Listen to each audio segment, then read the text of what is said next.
1 year after the attack on New Sol Station, the old Galactic Order was falling apart. The sight of human fleets defeating both alien empires had inspired something the galaxy hadn't seen in centuries: hope. Dozens of smaller species that had been forced to serve either the Draknari Empire or the Vorthak Collective began declaring independence. They had watched humans prove that the great powers could be beaten, and now they wanted freedom for themselves. Admiral Tae-Ho Song stood in his command center, looking at reports from across the galaxy. 16 more worlds declared independence this week, he told his staff. The Altarian Republic, the free worlds of Kepler, the Centauri Alliance. Are they asking for our help? Asked his aide. Some are, but most just want us to promise we won't let the empires reconquer them. General Kyung-min, joining the meeting by communication link from her flagship, shook her head. The Draknari are calling it the human plague. They say we're destroying galactic civilization. Maybe we are, Song said quietly. The question is whether what comes next will be better. On the bridge of the UES Incheon, Captain Min-Ho Lee was reading surrender offers. Both alien governments had sent messages trying to negotiate an end to the fighting. What do they offer? Asked his communications officer. The Draknari offer us 20 star systems, trading rights, and a formal alliance. The Vorthak offer 30 systems plus access to their technology databases. That's a lot, Captain. Enough to make Earth the most powerful single force in the galaxy. Min-Ho deleted both messages without answering them. Tell them the same thing we've told them for months. We don't want their territory. We don't want their alliances. We want their ability to wage war to be permanently destroyed. But the humans were preparing for their most audacious operation yet. Instead of attacking military targets, they were going to strike at the heart of both empires simultaneously. Captain Dalho Ryu commanded the task force heading for the Draknari homeworld. His ships dropped out of faster-than-light travel at the edge of the system, and immediately every defense system in the area activated. Impressive, commented his tactical officer. They've got enough firepower here to destroy a small fleet. Good thing we're not planning to fight them, Dalho said. He opened a communication channel to the entire system. This is Captain Dalho Ryu of the Human Defense Force. We are not here to conquer your world or harm your people. We are here to eliminate your government's ability to wage aggressive war. The response from the Planetary Defense Commander was immediate and angry. Human ship, withdraw immediately or we will open fire. You're welcome to try, Dalho said calmly. But you should know that while we've been talking, human teams have already infiltrated your orbital weapons platforms, your missile bases, and your fleet command centers. It was true. For weeks, human infiltration specialists had been secretly placing devices throughout the Draknari defense network, not bombs meant to kill people, but sophisticated computers designed to disable weapon systems. When the Draknari tried to fire on the human ships, nothing happened. Their weapons had been turned off remotely. Lieutenant Bo Rahan led one of the teams that landed on the Draknari homeworld. But instead of attacking government buildings, they went to something more important: the military academies where Draknari officers were trained. Target the war colleges, the strategic planning centers, and the weapons research facilities, Admiral Song had ordered. Don't hurt the people, but make sure they can't train new generations of warriors. Bora's team moved through the largest military academy on the planet. The cadets and instructors had been evacuated, but the buildings remained. Carefully, methodically, the humans placed charges that would destroy the classrooms, the training simulators, and the weapons testing ranges. Why are we doing this? Asked one of her soldiers. These are just schools. Schools that teach people how to conquer other worlds, Bora replied. Schools that taught Commander Vexhal it was acceptable to attack civilians. When these are gone, maybe the next generation of Draknari will learn something different. At the same time, on the other side of the galaxy, similar operations were happening on Vorthak worlds. Human teams were systematically dismantling not just military forces, but the entire infrastructure of organized warfare. Dr. So Young Choi had a different mission. She was establishing medical and educational programs on worlds that had declared independence from the empires. But her real purpose was more subtle. Doctor, asked a young Altarian who was helping at the new hospital, why do humans share their medical technology so freely? Don't you want to keep advantages for yourselves? So Young was training local doctors to use human surgical techniques. What good is an advantage if you use it to harm others? We learned long ago that everyone benefits when knowledge is shared. But the empires always hoarded their best technology. They said it kept them strong. And look how well that worked for them. So Young gestured toward the window, where the local population was building new civilian infrastructure with human assistance. A strong civilization is one where everyone can grow and learn, not one where a few people have all the power. The effect of human actions was spreading across the galaxy. Worlds that had been forced to send resources to support the war effort were now using those resources to improve their people's lives. Technologies that had been developed for military purposes were being converted to peaceful uses. Commander Vexhal, the Draknari officer whose attack had started the human war, found himself on a refugee ship fleeing the collapse of his own empire. He had been stripped of rank and blamed for the disasters that followed his assault on New Sol Station. A human medical ship found his vessel drifting in space. Its engines failed and its crew desperate. To Vexhal's amazement, the humans rescued them. Dr. Hyun-Soo Kang treated Vexhal's injuries personally. The former commander couldn't understand why. "I'm the one who killed your people," Vexhal said. "I ordered the attack on your station. Why are you helping me?" Dr. Kang was quiet while he worked. Finally he said, "Because someone has to break the cycle." "What cycle?" "You hurt us, so we hurt you, so you hurt us back. It goes on forever unless someone chooses to stop." Kang finished bandaging Vexhal's wounds. "We chose to stop the cycle by making sure no one can hurt innocent people the way you did. But I'm your enemy." "No," Kang said gently. "You're just someone who made a terrible mistake. Maybe now you'll have a chance to do better." Vexhal watched through the medical ship's window as human vessels distributed supplies to refugee fleets from both sides of the war. The humans weren't conquering the galaxy. They were healing it. "Doctor," he asked quietly, "what will happen to us? To the Draknari, the Vorthak? Our empires are falling apart. That's up to you. Humans don't want to rule anyone. We just want to make sure you can't wage wars like this anymore." Kang sat down beside the former commander. "Your people will have to decide what kind of civilization they want to build without armies of conquest." Back on Earth, Chancellor Hee-Jin Kim was meeting with representatives from dozens of newly independent worlds. They had come to thank humanity for its help, but also to ask an important question. "Madam Chancellor," said the Altarian ambassador, "our worlds are free now, but we're still weak. What happens if someone tries to conquer us again?" "That won't happen," Jinwoo Park answered for the Chancellor. "Because the galaxy is going to be organized differently now." "How do you mean?" Chancellor Kim stood up. "We're not creating an empire with Earth at the center. We're creating something new. A galactic community where disputes are settled peacefully, where resources are shared, and where no single power can dominate others. And if someone refuses to join this community, if they try to build new war fleets..." Admiral Song, attending the meeting by communication link, answered that question. "Then they'll discover that humanity is very good at convincing people to be peaceful. We've had a lot of practice recently." The meeting ended with the signing of the Galactic Cooperation Charter, a document that would reshape civilization across the stars. But the real changes were already happening. Young people on former Empire worlds were growing up without the expectation of military service. Resources that had been spent on weapons were now being used for education, medicine, and exploration. For the first time in centuries, the galaxy was learning to live in peace. But the greatest change was in how civilizations thought about conflict itself. The old way had been to fight until one side was too weak to continue. The human way was to fight until no one could fight anymore, then help everyone rebuild into something better. As she watched the alien ambassadors leave Earth, Chancellor Kim thought about the cost of what they had achieved. New Sol Station was still gone. Jinwoo's family was still dead. But perhaps their sacrifice had purchased something valuable, a galaxy where such tragedies would never happen again. The war changed completely in the following months. The Draknari and Vorthak had spent 3 years learning how to fight each other. Now they had to learn how to fight humans, and humans didn't follow any rules they understood. General Kyung-min-oh led the ground assault teams, but she didn't fight like alien generals did. While the aliens tried to capture territory and hold it, humans did something different. They appeared suddenly, destroyed everything military, then left. "Target acquired," reported Captain Borahan from her position overlooking a major Draknari supply base.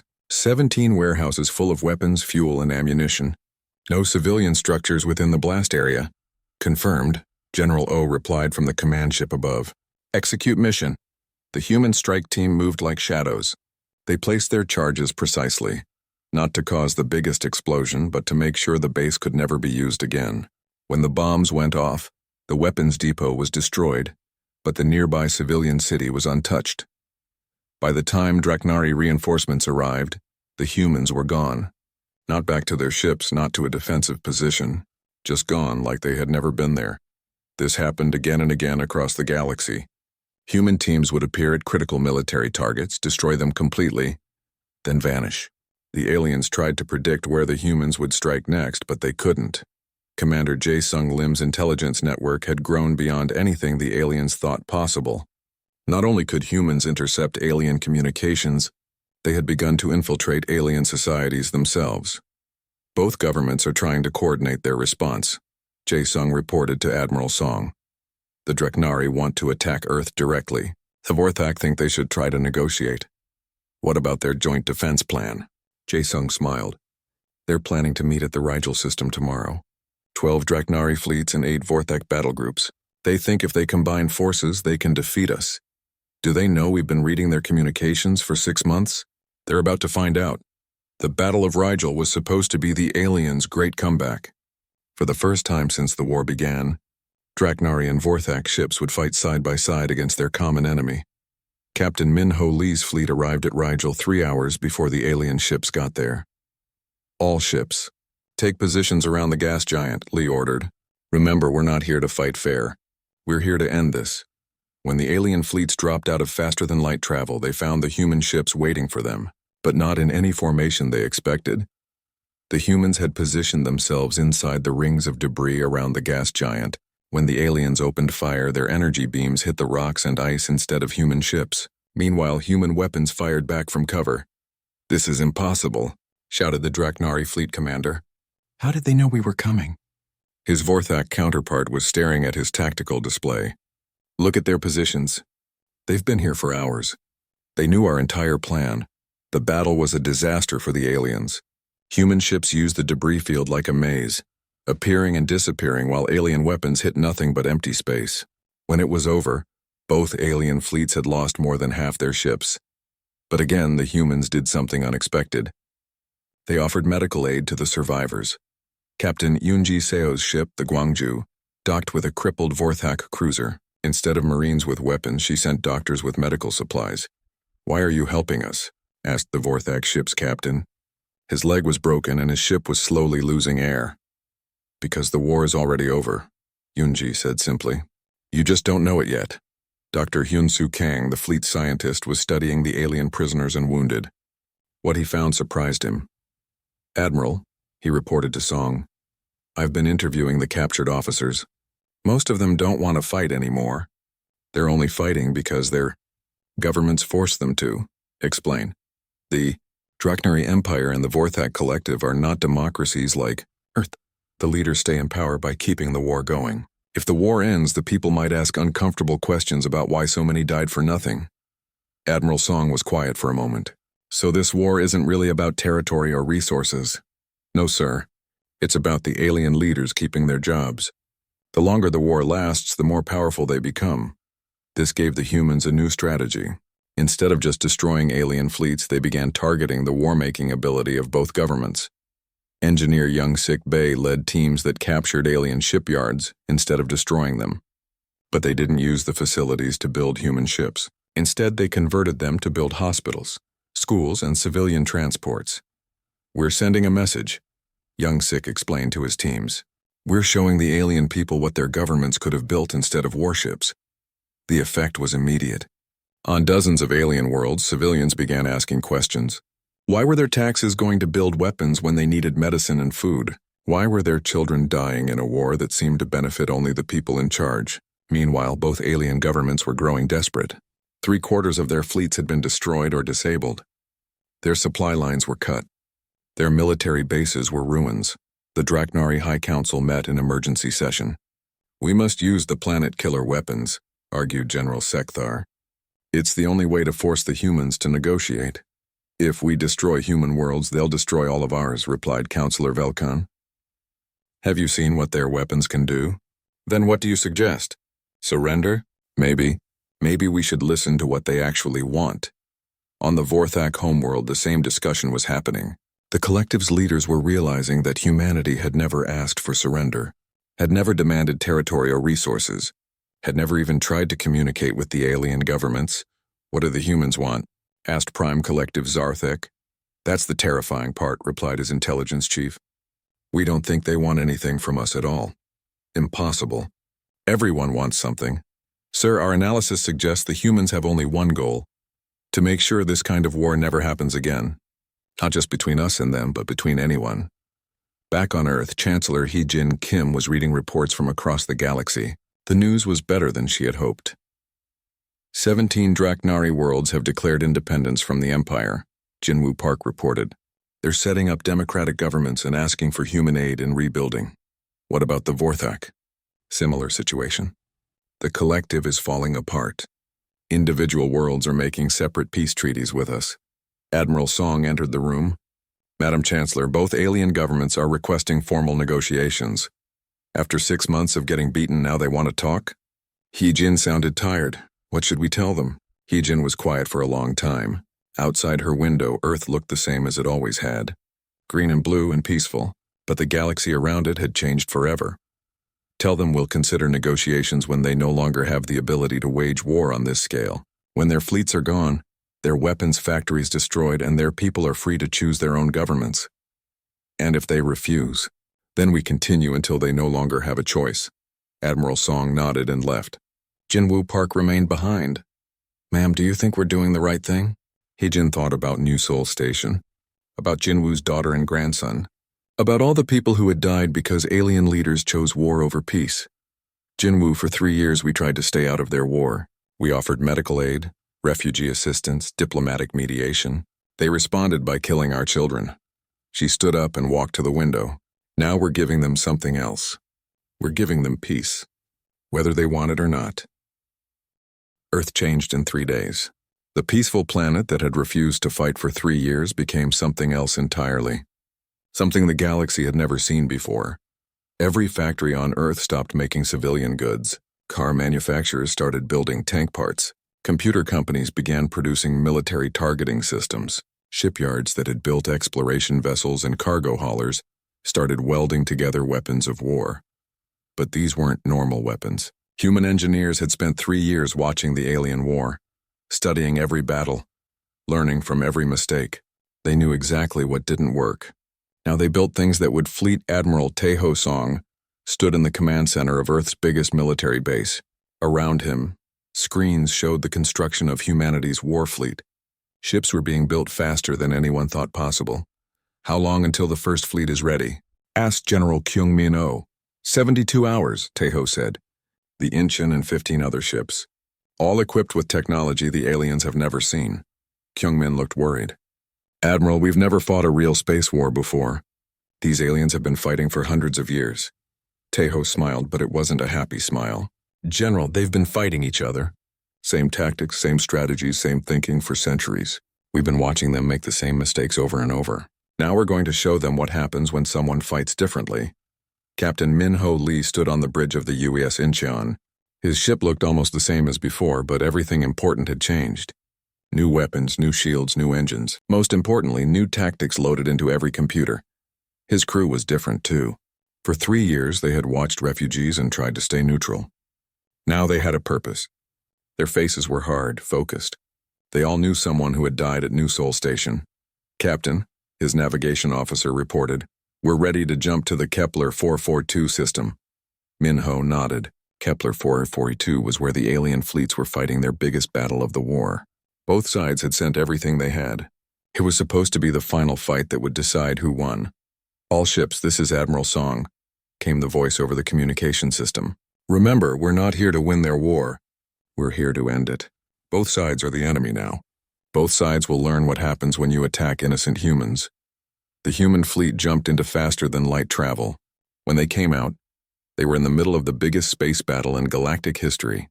Thousands of alien ships were fighting around a beautiful blue planet. Energy beams cut through space like deadly lightning. Explosions lit up the darkness like new stars being born. Both fleets were so busy fighting each other that they didn't notice the human ships at first. Then the humans opened fire. The aliens expected the humans to pick a side, to help one fleet destroy the other. Instead, human weapons targeted both armies at the same time. But the humans didn't fight like the aliens did. The Draknari and Vorthak flew their ships in big formations, trying to overpower each other with raw strength. Humans attacked like ghosts. Commander Dalho Ryu led a squadron of small, fast ships against a Draknari battle group. His ships appeared from nowhere, destroyed 2 cruisers with weapons the aliens had never seen, then vanished before the enemy could fight back. "How are they doing that?" demanded the Draknari fleet commander. "Where did they go?" His science officer was staring at his instruments. "Sir, they're using some kind of stealth technology. Our sensors can't track them. Impossible. We've been fighting for 3 years. We know every weapon, every trick." "Not human tricks," the science officer said quietly. On the other side of the battle, the Vorthak were having the same problem. Captain Yunji Seo's stealth ship, the Gwangju, had just destroyed their flagship's main engines. The massive ship was spinning helplessly while smaller human vessels picked off its escort ships one by one. "Alert all ships," ordered the Vorthak commander. "The humans are using unknown technology. Change targets. Destroy the human fleet first." But when both alien fleets tried to work together against the humans, they discovered something terrifying. The humans were always one step ahead. Every plan the aliens made, the humans seemed to know about before they could use it. Commander Jae-sung Lim smiled as he watched the alien communications from his intelligence ship. For 3 years, while the aliens had been fighting, humans had been listening. Every alien communication channel, every secret code, every tactical frequency. Humans knew how the aliens thought, how they planned, how they fought. "They're trying to coordinate a joint attack on Captain Lee's group," Jae-sung reported to the fleet. "Let them try," came Admiral Song's voice. "Lee, you know what to do." Min-ho Lee's ship and its escort suddenly changed course. Instead of running from the alien attack, they flew straight toward it. The aliens expected a heroic but doomed charge. Instead, the human ships used a new kind of weapon. Energy beams that could go around shields. Missiles that could think and change targets by themselves. In 10 minutes, both alien attack fleets were destroyed. Dr. So-young, Choi watched the battle from the medical ship Hope. She wasn't there to treat humans. Human ships were designed to protect their crews better than any alien vessel. She was there for the alien survivors. "Dr. Choi," her assistant said, "we're receiving a distress signal from a damaged Vorthak cruiser. Hundreds of wounded. Bring them aboard," So-young ordered. "Same as always. We heal everyone." But this time was different. When the alien wounded were brought to her medical bay, they looked at her with fear instead of gratitude. "Why are you helping us?" asked a burned Vorthak pilot. "Your people are destroying our fleets." So-young checked his injuries. Bad burns, but he would live. Because someone has to remember how to be human in all this. "But we're your enemies now." "No," So-young said gently. "You're just people who made bad choices. When you're healed, maybe you'll make better ones." Another wounded alien, a Draknari engineer, spoke up. "Your ships, how are they so fast? So powerful?" So-young was quiet while she worked on his broken arm. Finally, she said, "We had 3 years to watch you fight. We learned from every mistake you made. Every time you chose a hard way to do something, we found an easier way. But we have hundreds of years of experience." "Yes," So-young agreed. "Experience doing the same wrong things over and over. We had 3 years of experience watching you do them wrong." The battle was over in 6 hours. Both alien fleets were destroyed or scattered. The humans had lost only 2 ships, but the real shock came next. The humans didn't try to capture the planet. They didn't land troops or claim territory. They just left. "All ships return to base," Admiral Song ordered. "Mission complete." The surviving aliens couldn't understand it. Humans had just won the biggest battle of the war and they were going home? Commander Vexhal, whose attack on New Sol Station had started all this, watched from his damaged ship as the human fleet disappeared into faster-than-light travel. His communications officer was receiving messages from across the galaxy. "Sir, both high commands are demanding to know what happened here. They want full reports." Vexhal stared at the wreckage of 2 great fleets floating in space. "Tell them the truth."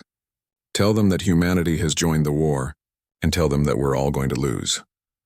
Back on Earth, Admiral Song met with Chancellor Kim and the other leaders. First phase complete, he reported. Both alien fleets at Kepler 442 neutralized. No human casualties. What's the reaction from their governments? Chancellor Kim asked. Jinwoo Park, still grieving for his family, spoke up. Both sides are demanding negotiations. They want to know our terms for ending hostilities. Tell them we don't negotiate, Song said. We don't want their territory or their resources. We want their ability to wage war completely destroyed. When they can't fight anymore, the war will end. Chancellor Kim nodded. How long will that take? 6 months, maybe less? They built their fleets for fighting each other, not us. Against human tactics, their advantages mean nothing. And after we've won, Admiral Song was quiet for a moment. We won't win, Madam Chancellor. We'll finish.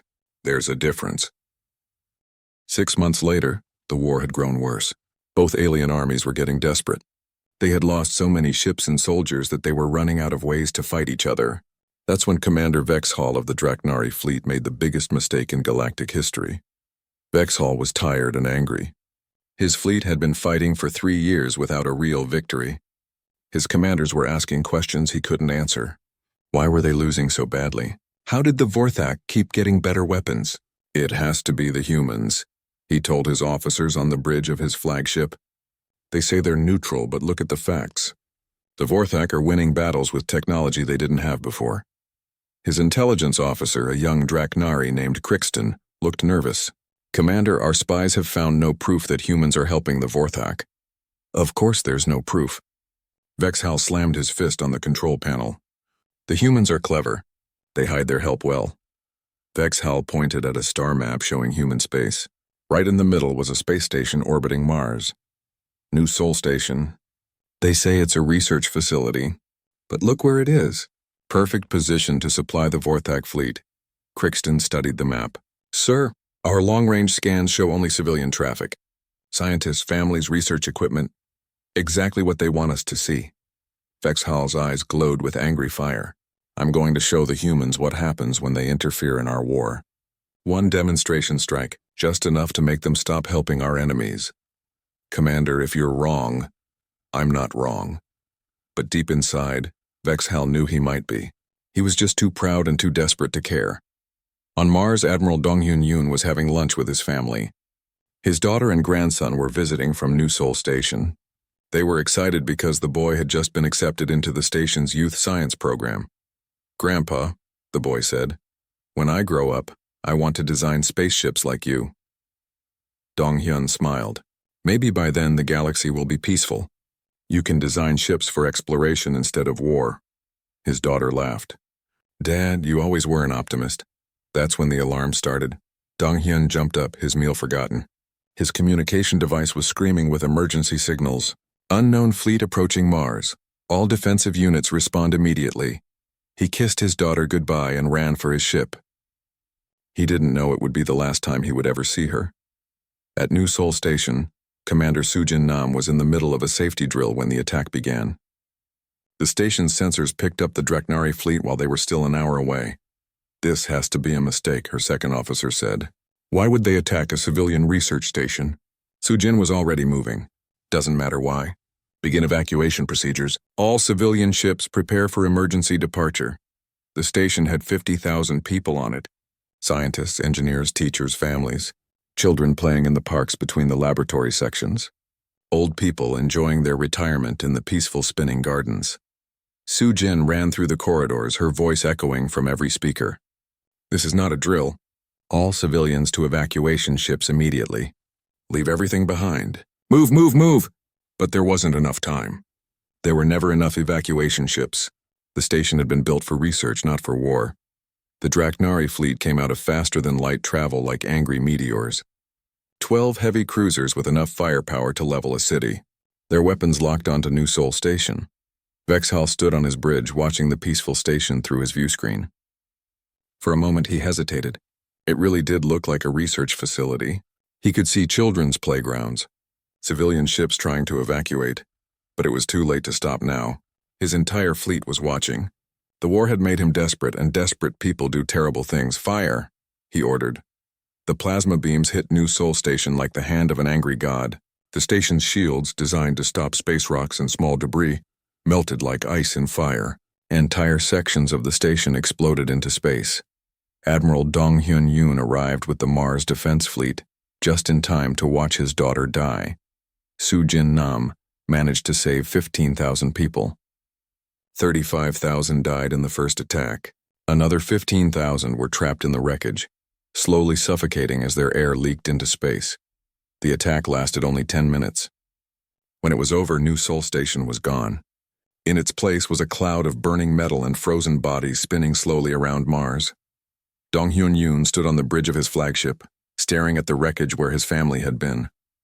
His communication officer was trying to get his attention. "Admiral, we're receiving a message from the Draknari commander." Vexahal's image appeared on the screen. He looked sick, like a man who had just realized he had done something terrible. "Admiral Yoon, this was a military operation against a strategic target. We had intelligence that your station was supplying our enemies." Dong Hyun's voice was very quiet, very calm. "Commander Vexhal, that station contained the largest children's hospital in human space. It had 3 schools, 2 universities, and a retirement home. What military supplies did you think you would find there?" Vexhal said nothing. Around him, his officers were staring at their sensor readings. The wreckage was full of children's toys, medical equipment, and teaching computers. No weapons, no military supplies, nothing but the remains of innocent people. There must have been an error in our intelligence." "Yes," Dong Hyun said. "There was an error, and now you're going to pay for it." On Earth, Chancellor Hee-jin Kim watched the news footage of the attack. The images were horrible. Children's bodies floating in space, burning pieces of the research station falling toward Mars like metal rain. Jin-woo Park sat beside her, tears running down his face. His daughter and grandson had been on that station. "Madam Chancellor," the Minister of Defense said quietly. "What are your orders?" Hee-jin Kim was quiet for a long time. When she spoke, her voice was like ice. "For 3 years, we have stayed out of their war. We have treated their wounded. We have fed their refugees. We have offered to help them make peace." She stood up slowly. "Today that ends." She walked to the emergency communication system that could broadcast to every world in the galaxy. "This is Chancellor Hee-jin Kim of Earth. For 3 years, humanity has refused to join the Galactic War. We have remained neutral while others chose violence. We have offered healing while others chose hate. The broadcast was being received on every ship, every station, every planet. Both alien armies stopped fighting to listen. Today, the Draknari fleet attacked and destroyed New Sol Station. 50,000 innocent humans died. Men, women, children, all killed because one desperate commander decided to blame Earth for his failures." Her voice grew harder. "You wanted humanity in your war. You have us now, but understand this, we will not fight your war. We will end it. We will end it completely. We will end it forever." The broadcast ended. Across the galaxy, alien commanders looked at each other with fear. They had spent 3 years learning how to fight each other. Now they would learn how humans fought. And humans, as they were about to discover, fought very differently than anyone else. The stars burned with the light of war across the galaxy. For 3 long years, 2 massive alien armies had fought each other with weapons that could destroy entire planets. The Stellar Compact and the Void Alliance wanted the same thing, to rule everything they could see in space.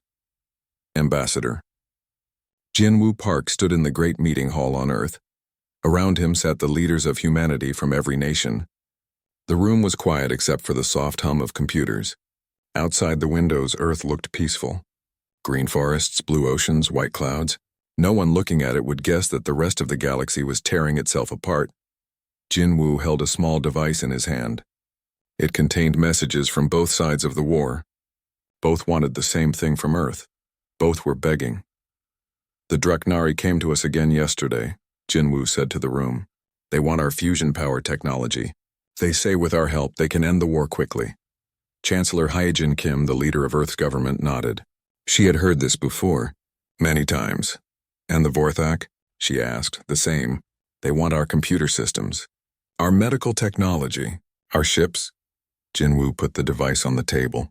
"They both promise us great rewards if we join them. They both say the other side is evil and must be stopped." An old general in the back of the room spoke up. "What do our scouts report from the war zones?" Jinwoo's face grew sad. 17 star systems completely destroyed. Billions of people dead. Refugee ships everywhere running from the fighting. Both sides are using weapons that poison planets for hundreds of years. The room was quiet again. Everyone knew what this meant.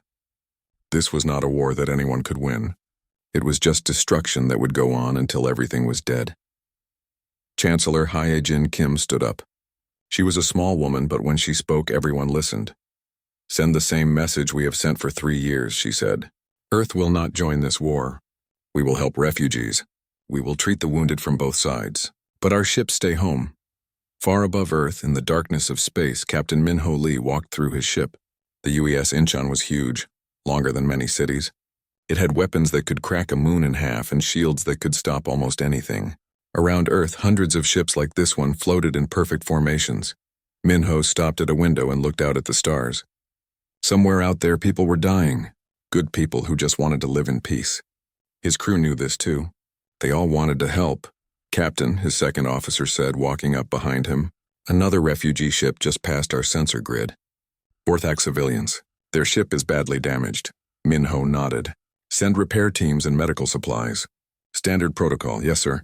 "But Captain," the crew is asking questions. They want to know why we're not doing more. Min-ho understood. He felt the same way. Because some wars cannot be won.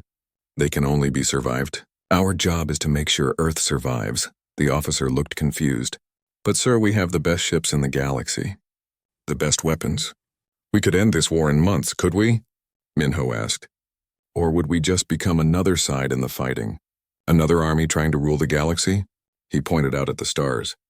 "Look how well that's working for them." On the moon, Dr. So Young Choi was working in the medical center. Around her, alien refugees from both sides of the war lay in hospital beds. Some had been burned by energy weapons. Others had been poisoned by chemical attacks. All of them were far from home. A young Draknari soldier, barely more than a child, grabbed her arm as she walked by. His scales were gray with pain and fear. "Doctor," he whispered, "why do humans help us?" "We are enemies of your friends." So Young smiled at him gently. "Humans have no friends in this war.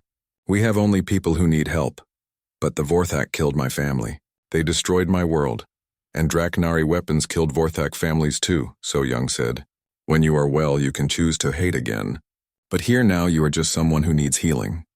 The young soldier was quiet for a long time. Finally he asked, "Why doesn't Earth pick a side?" "Everyone says humans are cowards." So Young checked his bandages. They were healing well. "Let me ask you something. Before this war started, was your life good?" "Yes, I was going to be a teacher." "And the Vorthak patient in the next bed, he was a farmer. He grew food for his family." So Young sat down next to the young soldier. "This war has taken 3 years from your lives. 3 years you could have spent teaching children or growing food. What has it given you?" The soldier thought about this. Pain, death, fear. That's why Earth doesn't pick sides. We learned long ago that some wars just make everyone poorer and sadder. The only way to win is not to play. Back on Earth in the government building, Jinwoo Park was reading reports from the war. The numbers were getting worse every day. The aliens were using bigger and bigger weapons. They were attacking civilian targets now, trying to break each other's will to fight. His assistant brought him a cup of tea. "Sir, there's another message from the Draknari High Command. They're offering us 3 star systems if we join them." Jinwoo sipped his tea. It was good tea grown on Earth. Simple, peaceful. "What are 3 star systems worth if they're covered in radiation and full of angry people who hate us?" "The Vorthak are offering 4 star systems. 4 radioactive graveyards." Jinwoo put down his cup. "Tell them both the same thing we always tell them. Earth is not for sale." That night, Chancellor Hye-jin Kim stood on her balcony looking up at the stars. Her security chief stood beside her. "The people are getting nervous," he said. "They see the refugee ships. They hear the stories. Some think we should do something." "We are doing something," Hye-jin said. "We're staying human while the rest of the galaxy goes insane. What if they attack Earth?" Hye-jin smiled, but it was not a happy smile. "They won't. They need what we have too much to destroy it. And they know that if they try, we'll fight back. Really fight back. Not this careful, limited war they're fighting with each other. Would we win? We wouldn't fight to win," Hye-jin said quietly. We'd fight to make sure the war ended forever. That's what they're really afraid of. Above them, the stars continued to burn with the light of distant battles. But Earth remained dark and peaceful, an island of sanity in a galaxy gone mad with the fever of war.